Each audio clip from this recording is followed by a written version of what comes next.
Dapatkan transaksi besar tanpa biaya iklan. Oh bisa? Bisa banget. Nah, banyak orang berpikir, wah kalau transaksi besar berarti iklannya makin mahal dong, apalagi CPR-nya dan sebagainya, cost per result-nya. No, karena sebenarnya ketika Anda pengen dapat transaksi yang nilainya mungkin double digit, triple digit, itu rata-rata itu bukan dari orang yang melakukan pembelian pertama atau orang yang pertama kali kenal dengan Anda.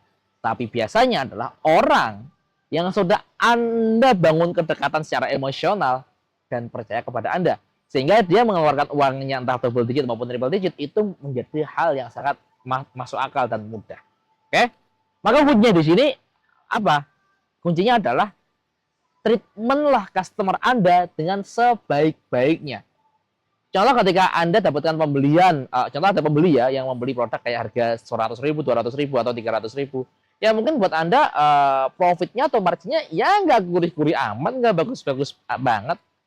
Tapi ketika memang itu dia telah customer Anda, orang yang udah mencoba untuk menginvestasikan sedikit uangnya ke Anda, ya udah terimalah dan treatmentlah dengan sebaik-baiknya.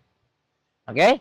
Nah, ketika Anda bisa nge-treatment dengan sebaik-baiknya, maka orang akan timbul yang namanya itu trust. Orang akan timbul yang namanya kepercayaan. Orang akan timbul yang namanya itu keinginan untuk mengambil value lebih tinggi dari Anda. Yang dimana Anda sudah prepare value-nya dengan bentuk apa? Dengan bentuk produk dan jasa dan sebagainya. Makanya seringkali orang itu contoh nih, kita tahu ya ada resort misalnya. Resort harganya 2 juta atau 3 juta untuk menginap di resort. Orang belum tentu langsung ke resortnya. Bisa aja dia nyoba-nyoba dulu di kafenya. Baru kalau ngerasa nyaman di kafenya, main ke resortnya. Misalnya, masuk ke resortnya. Atau orang membeli sebuah, contoh orang pengen memutuskan sekolah di mana. Belum tentu orang itu langsung mengambil sekolah itu dan daftar. Terkadang dia butuh trial dulu, mencoba dulu, dan sebagainya.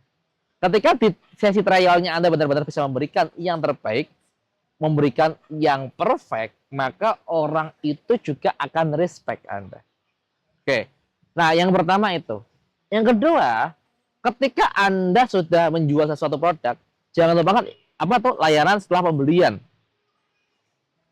Anda benar-benar service sampai dia merasa, wah, ini worth it banget.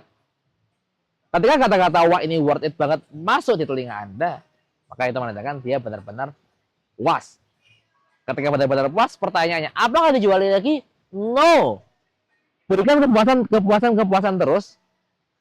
Intinya adalah, jualan produk mahal bukan tentang ketika kita bisa menjual, ketika kita memberikan penawaran. Enggak. Tapi jualan produk mahal adalah ketika dia datang ke kita karena ada kebutuhan.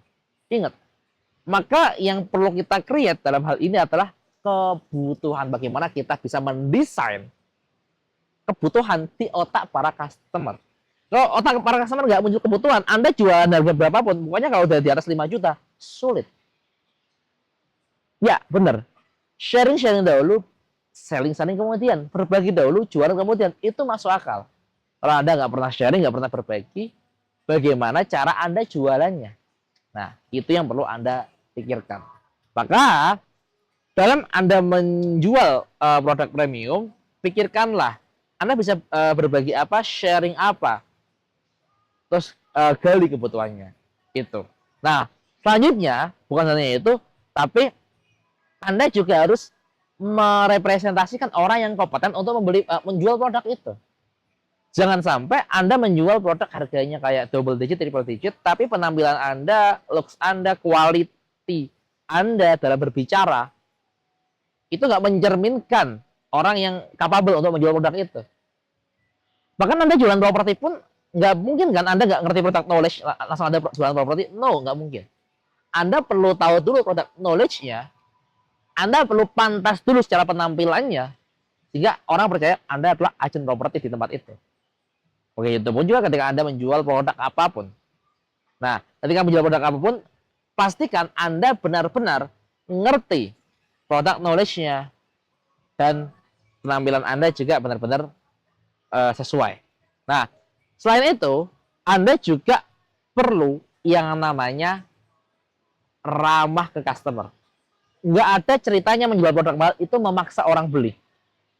Menjual produk mahal adalah tentang dia butuh solusi apa, Anda berikan solusinya dengan baik, dan dia nyaman dengan solusi Anda, lalu dia ambil. Maka ketika Anda masih jualan dengan cara memaksa orang untuk membeli, meminta belas kasihan, Anda belum pantas untuk menjual produk mahal, produk premium. Kuncinya apa? Anda harus memantaskan diri. Bukan menjual atau meminta belas kasihan. Tapi pastikan value Anda bawa itu berguna dan memberikan solusi buat market Anda atau calon customer Anda. Ya, semoga 5 tips tadi bermanfaat buat Anda semua. Jangan lupa like, comment, share, dan subscribe video ini jika bermanfaat. Sekian dari saya. Assalamualaikum warahmatullahi wabarakatuh. Bye-bye.